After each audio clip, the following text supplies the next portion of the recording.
The Rescue Doctorate, a podcast by Steve Redhead and Tara Brabazon.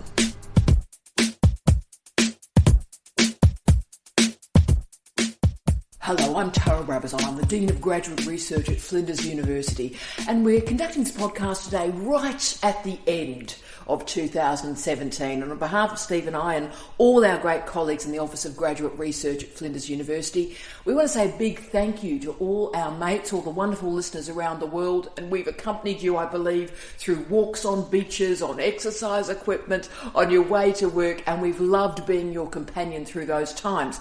But we received a request that I thought, hell, let's do this podcast right now, even at the hard end of 2017. And we received this request on Twitter from a great colleague about what it feels like to take over supervision from a supervisor's perspective. Now, I've recorded some blogs and some training sessions for students and staff on when to change, when is the right time to change a supervisor and the consequences of that on students in particular. But this is a little bit different, this request. And in fact, I'm going to probably do some sort of formal training session for our colleagues at Flinders about taking over a supervision and how to do it well rather than when or why. So the how, I think, is quite significant. And I'm going to use a phrase that I've only heard in the last couple of years, and it is a significant one. It can be used in a pejorative fashion, but it's called the rescue doctorate. So this means somebody has supervised a student, a candidate, for a period of time, and then they stop for some reason, often coming from the supervisor, where they go, no, I'm no longer going to supervise this student. And there are profound consequences to the student, to the supervisor, to the university when this occurs. So our wonderful colleague on Twitter asked us to talk about, didn't use the phrase rescue doctorate, but wanted to know about how to take over a student's supervision and the consequences of that on the supervisor and the student. So great request. And so let's get into this rescue doctorate. Good morning, Stephen. Good morning, Tara. And why you and I are doing this one in particular together is you and I didn't supervise at all together up till 2012, if you remember, when we were at the University of Bolton. And our first supervision together was the wonderful Lee Wright at Bolton. And if you remember, that was almost a rescue doctorate in and of itself. She was a woman who had, single mum, couple of kids, fantastic woman, brilliant woman, but had a career and was, in her 40s. And all these men were sort of saying, well, you're not really good enough, you can't really do a PhD. And, she'd moved through a whole series of supervisors and she, I was her head of department at the time. And we thought she was great. We thought she was terrific. So we took her on. And while, the infrastructure of the university didn't even enrol her properly, we actually got her to finish her PhD. So it was this great situation where all these gentlemen of a certain age were saying, oh, look, we don't think you can do a PhD. And then we actually supervised her and she presented a completed PhD before they actually confirmed her enrolment. So, Steve, that was our first supervision together, and it was in many ways a rescue doctorate, rescuing the student rather than other supervisors or the institution. But during our career together as supervisors, which again we had 20, 30, 40 completions before we met each other, we've had a strange year. This last year we've had 10 PhD supervisions that we've taken on. We've had 10 rescue doctorates. Now that's incredibly unusual, and when we got this request on Twitter, Steve, I suddenly realised, wow, 2017 has been the year of the rescue doctorate. So, Steve, sociologically or historically, you can talk to me about this, the rescue doctorate. So why are rescue doctorates necessary? And do you think, what is going on with supervision right now that suddenly this is becoming an issue institutionally, perhaps? I didn't even know it was a thing. How did this become a thing? The rescue doctorate.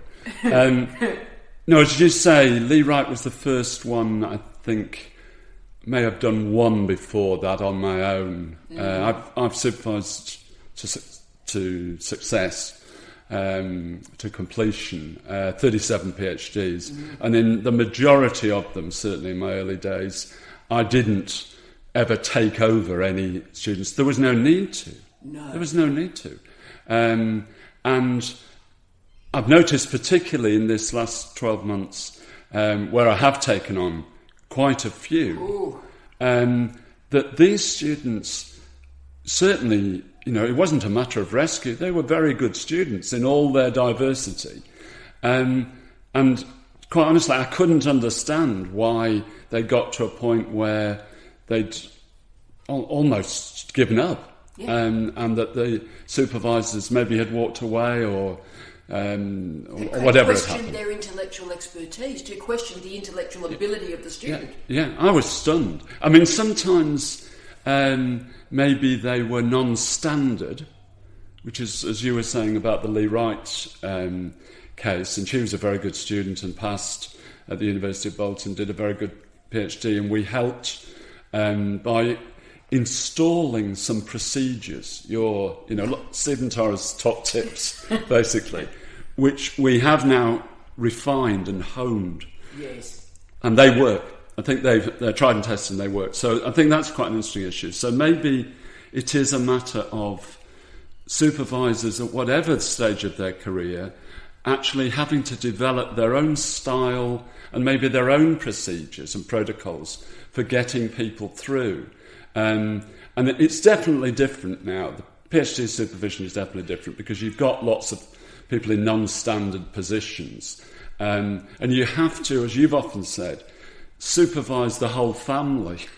Yeah. And I don't think supervisors are prepared to do that. And also, I think supervision of PhDs has become something that they can just throw away. Wow. That isn't something that I ever experienced in my past universities and past history. I think something's happening in the PhD space. Yeah, and if you take a student on, you commit to that, you commit to their family, you commit to them. And can I offer you a sociological point? And just so colleagues listening to this podcast understand the scale of this, Steve and I currently have 2 PhDs under examination.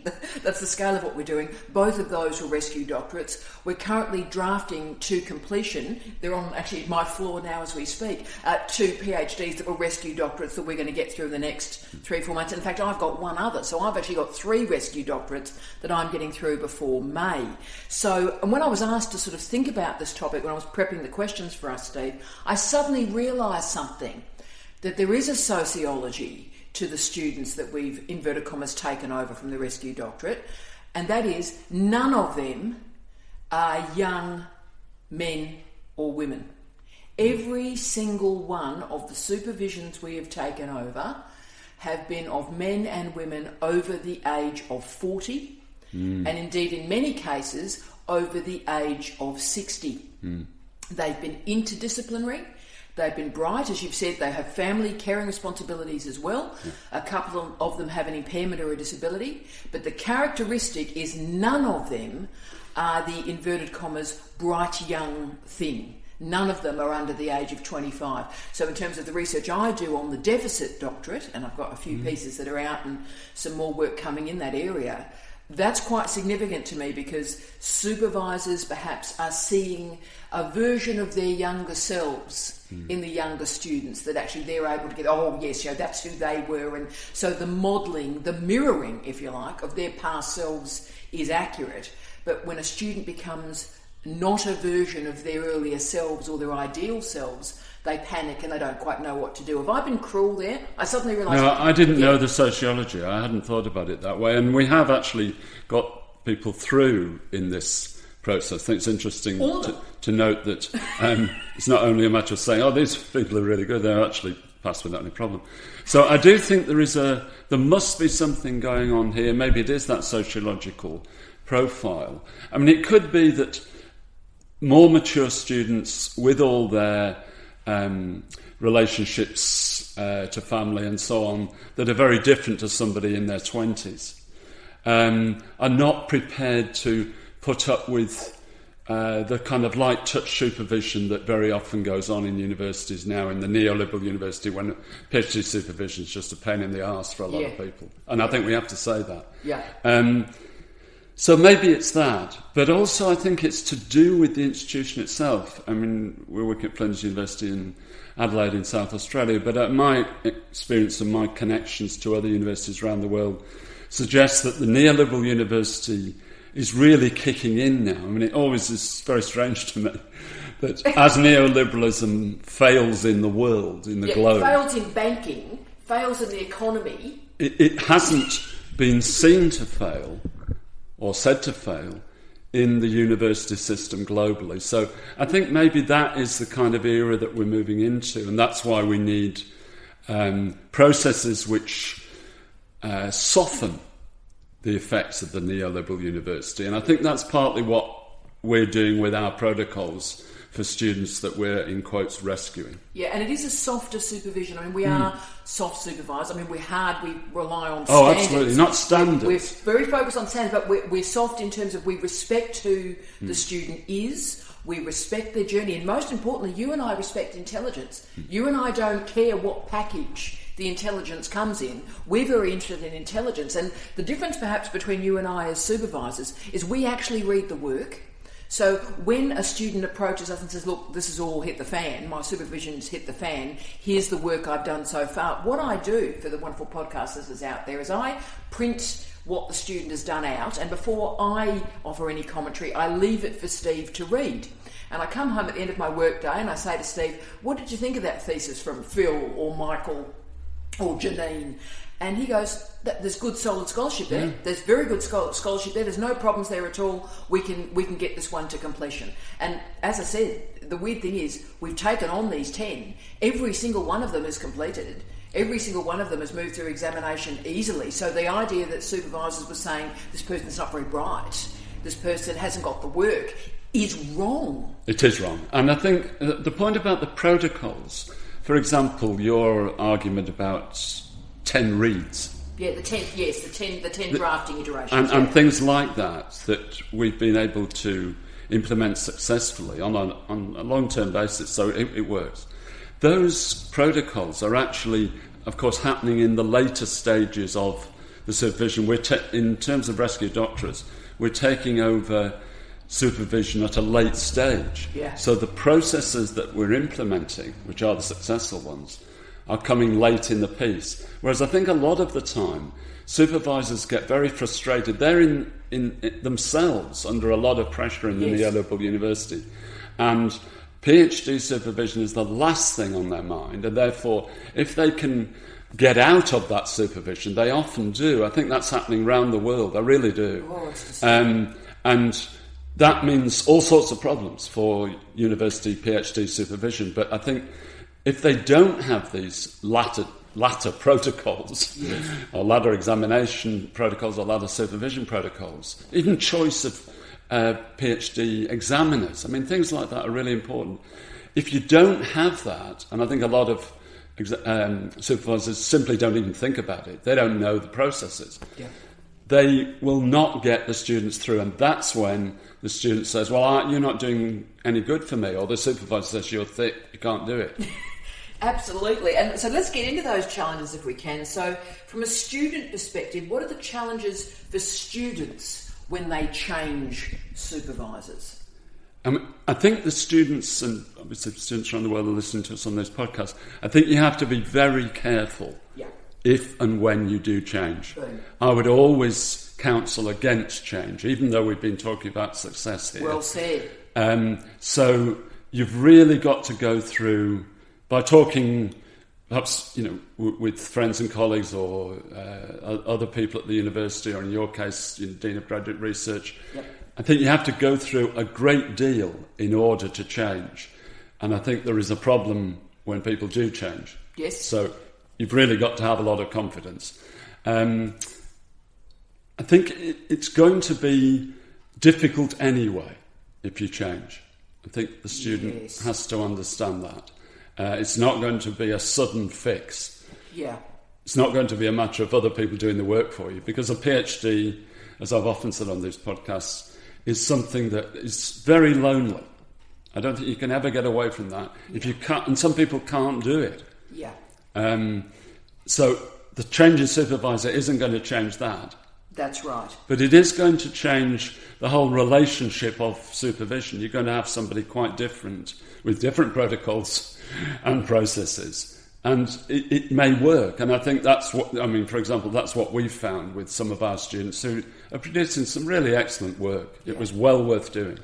All I'd say to him, a few things to say about that. Firstly, remember, Steve and I are pretty rare birds anyway, so we're both very, very experienced. We happen to be married, so that means we get on incredibly well. So you're not changing to two supervisors or a supervisor that's not going to get on. We obviously get on, so we're a stable situation.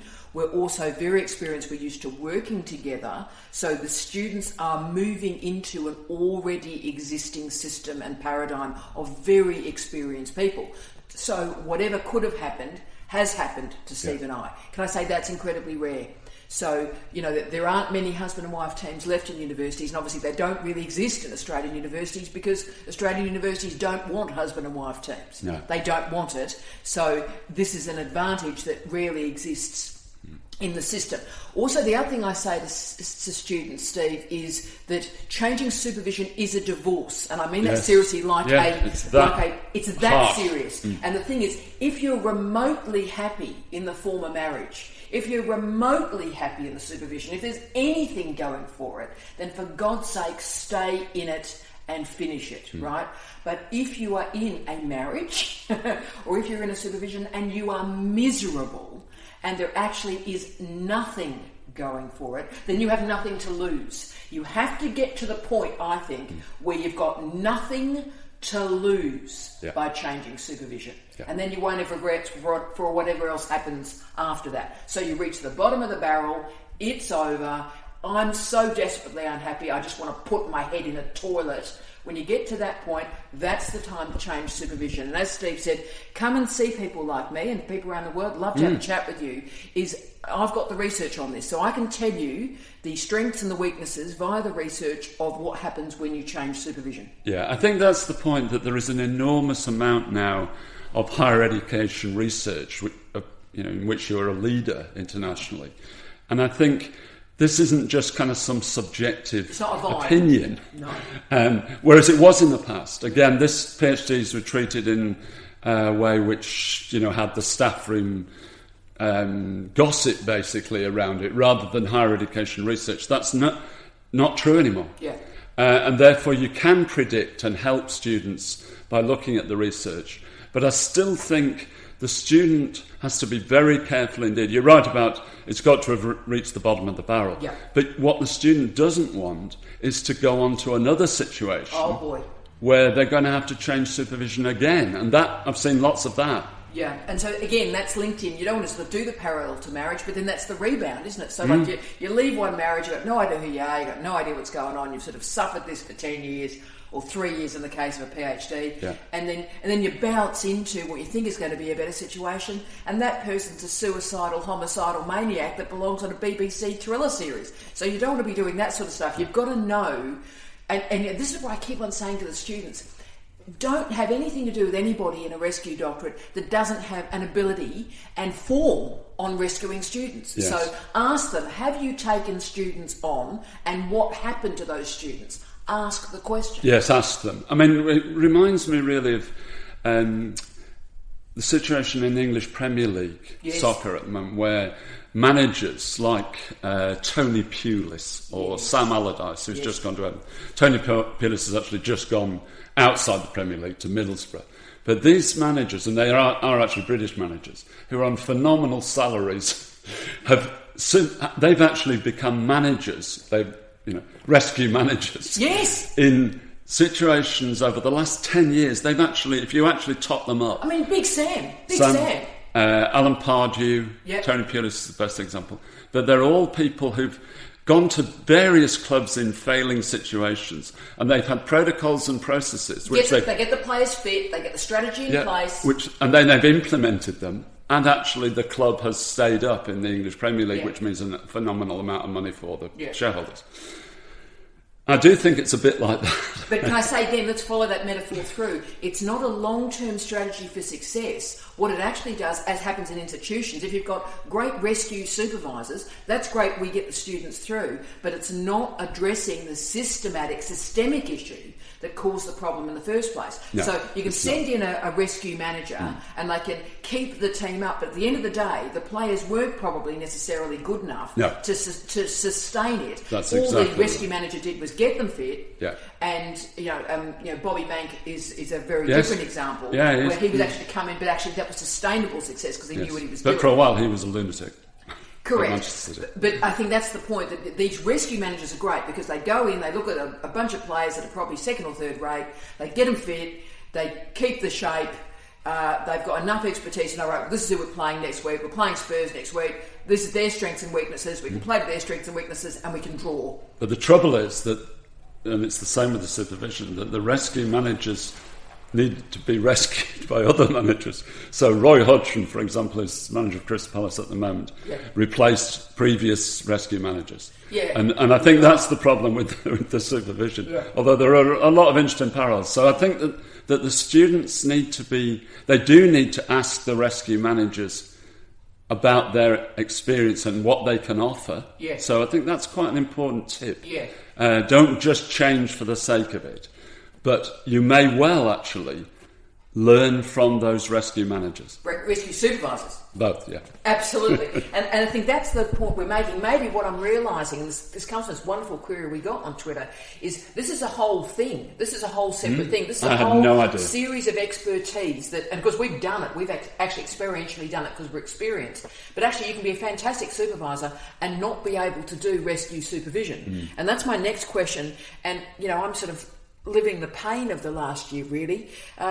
Why are the rescue supervisions so tough on supervisors? And by God, they are, Steve. Probably because it's coming at a very late stage of the process. So, in some ways, the nicest bit of PhD supervision is in those early years because you're getting to know the student. You're actually, I think, privileged to be supervising students who are going to make a difference. They're going to make original contributions to knowledge if they get that PhD. And it's a wonderful world, really. Yeah. But eventually, the whole thing of reality kicks in. And you do have to finish. You have to finish it on your own. It has to be your work. And as I say, a lot of people panic. They can't do it, or they think they can't do it. And in some cases, they really can't do it. So supervision in that later stage anyway, even if you've been the supervisor all the way along, is going to be difficult. Yeah.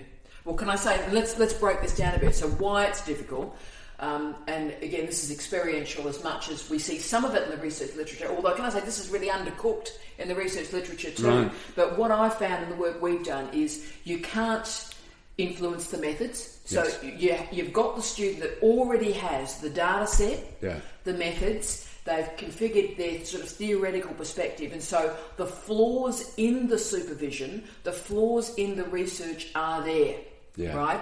Yeah. And we can't, you can't go back in the TARDIS and change the data set. You mustn't do that. And so you're working with some problems, okay? But I always treat it like an oyster with a pearl, okay? When you've got a rescue doctorate, okay, you know what? There is a bit of grit in the oyster. Yeah. So what you've actually got to do is say, you know what? There is grit in the oyster. There's some challenges in the methodology. There's challenges in the data set you've configured. You've missed this bit of the reading. Let's add this bit of the reading now. So you've missed this whole, somebody was a bit obsessed by phenomenology and they put you there, or they're a bit obsessed by Althusser, or frequently these days a bit obsessed by Foucault or Lacan, and it just means you've got all these blind spots that an examiner's going to pick up and go, dude, what the hell were you doing? So we can't correct the data set, the methods. Yes. And you shouldn't. And you shouldn't. Don't do that. And you shouldn't. But what you've then got to do, and this is the skill, I think, of the rescue doctorate supervisor, is go, okay, there is grit in the oyster. How do we put the problem into the work? How do we talk through the problem, put the problem into the thesis, make the problem in the thesis part of the argument? And Where we've been incredibly successful is every single examiner of rescue doctorates that we've done, when we've had to do this and go, right, well, there's a bit of a focus on Foucault, and this is why there is a focus on Foucault, and you and I are not a big fan of Foucault. This is why the focus is on Foucault. These are the other options that are available, and so the student has to read a little bit more to put a context around Foucault, but this is the challenge of this. So we make them put the problem into the work, and every single examiner has picked up, wasn't that reflexive? Yeah. And also the other thing to think about, I think, is that PhDs in a digital world are having to be more up to date than ever, especially bibliographically. I mean, if you can put into Google, the latest issues on, say, ethnography of the police or something. Yes. Whatever. We have a student doing this work at the moment. That reveals thousands, tens of thousands of journal articles that they could read tomorrow. Yep. So I don't think we've ever considered that in the past. How you make the most up-to-date PhD you can. And that's part of the thing. Yeah. So examiners can quite rightly turn around and say, this stuff hasn't got anything in 2017, it's not good enough. So I do think, and we're back to protocols and processes which work, that is a really key thing. And very often, because the supervision has been fairly slow and leisurely over the years in PhDs, you get to the end and there's this phenomenal amount of material that you didn't, as a student, you didn't even know existed. So here's a Tara top tip for you as a supervisor and as a student. One of the things we do firstly, when we take over these rescue doctorates, is I go to Google Scholar. Yep. I limit the search to 2017. I remove patents, I remove citations, and I put in about 8 terms from the research, really tight, specific terms, and I produce often about 120 or 150 refereed articles directly on that topic for 2017. We print them out and the student reads those. Yeah.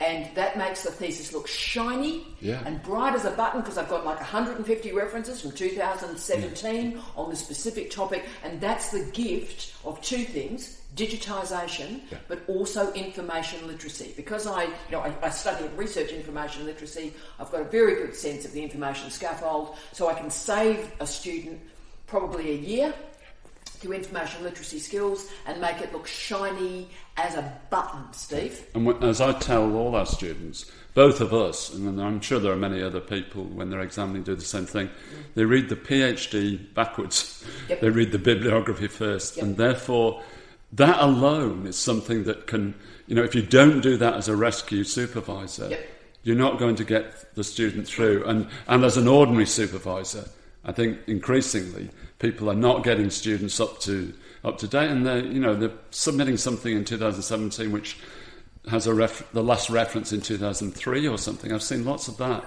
You just cannot do that.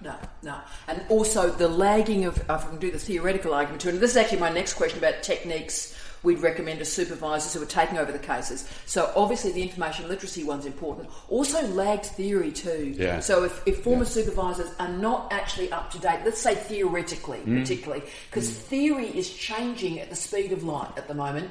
It is unbelievable and it's so exciting. As a supervisor, as a researcher, I feel like I'm just sort of grasping at the filaments of the excitement of theory. It is changing so quickly. It's so brilliant. We've got some of the most brilliant, interesting people, some people I've never even heard of, that are producing this fantastic work, and it's important that we all keep as up to date as we can. Yes. Now, if the former supervisors haven't stayed up to date, so they're using the same theoretical premises they used 5 years ago, 10 years ago, 20. 15 years ago, 20 years ago, the theoretical world has changed, girlfriend. So the next thing you've got to do is look at the theory, and as I said, what you often see is a commitment, that's the supervisor's commitment to a particular paradigm or theoretical perspective, and they've read that scene perhaps without any awareness of the critiques of it. Yes. And so the anti-statism, I think, of Foucault is a great example. Yeah. So everyone goes on and on about agency, and actually, if you read the fantastic book on the neoliberal Foucault that arrived about this last year, I think. Yes, exactly. I think one of the interesting things is that the supervisory role in general is changing, not just rescue supervisors. When I wrote Theoretical Times, my recent book, which is now out, I noted how the floodgates of theory had opened and, threatened to sort of drown us all, basically. Yeah. But the point about that, I mean, that's a bad thing in some ways for students because it's just overwhelming. Yep. But in some ways, you don't need a supervisor to say, go and have a look at Alain Badiou or Slavoj Žižek or whoever it might be. You don't need that at all. You can do it yourself, as you say, digitally. Open access. So that the PhD student's role in relationship to supervisor, particularly in terms of theory, I think has changed. Mm-hmm. And the best students are way ahead of their supervisors. Boom. Not just in the old way that eventually they become original contributions to knowledge and the experts. They are way ahead, the best PhD students. And that is actually by mastering the digital. Yeah, and I've often referred to this, and in fact I've got a piece of thing I'm working on at the moment that I'll get out this month on the disintermediated doctoral student. Yes. So you're no longer reliant on the hierarchy of you need the supervisor to throw the crumbs from on high. Yeah. Actually, if you've got information literacy, and that's the key skill, and we've got multimodality, we've got open access environments, if you've got those crumbs from the supervisor, you can run with those crumbs and make a chocolate cake. Go do some damage, do some fantastic work. So from the supervisor's perspective for the rescue doctorate, we have to look at the methods, and if there are problems with the methods, you can't change the methods, you've got the data set, recognise the weaknesses and put the problem into the work, make the student aware of the problems and write through the problem so the examiner is cool with it. Theoretically, make sure it's up to date. Yeah. Bibliographically, make sure, my goodness me, 1/4 of the references are from the last 18 months. Boom, don't even muck about with that, right? What else? I think we also haven't talked enough, about the emotional situation here, Steve, that sometimes you're dealing with quite damaged students. When you're taking over a supervision, they're pretty messed up emotionally. I think you are, but I think that can be exaggerated. I think that's as a pessimistic northern Englishman, the PhD is something that probably you'll never... It's the hardest thing you're ever going to do. Yep. It's because you're on your own and you're having to climb this massive mountain and you keep falling off. Yeah. And that damages you. It does. I really do think it does.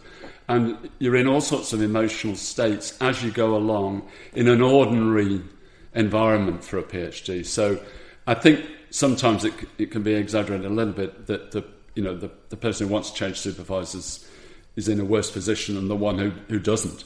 I think it's just a general environment where certainly you, as a supervisor, whether you're a rescue supervisor or not, you need to be sensitive to that student's needs. Yeah. But I do think the other way is worth thinking about what I said before, that for students, you don't, for staff particularly, you don't really want rescue supervisors. What you want is a global system which runs pretty well and the supervisor stays on board and the student stays on board. That's what you want. And I'm saying that there are changes in the whole relationship of the supervisor to the student and the digital to the work, which is changing supervision in such a way that the supervisor should be able to stay on board a lot more in the future.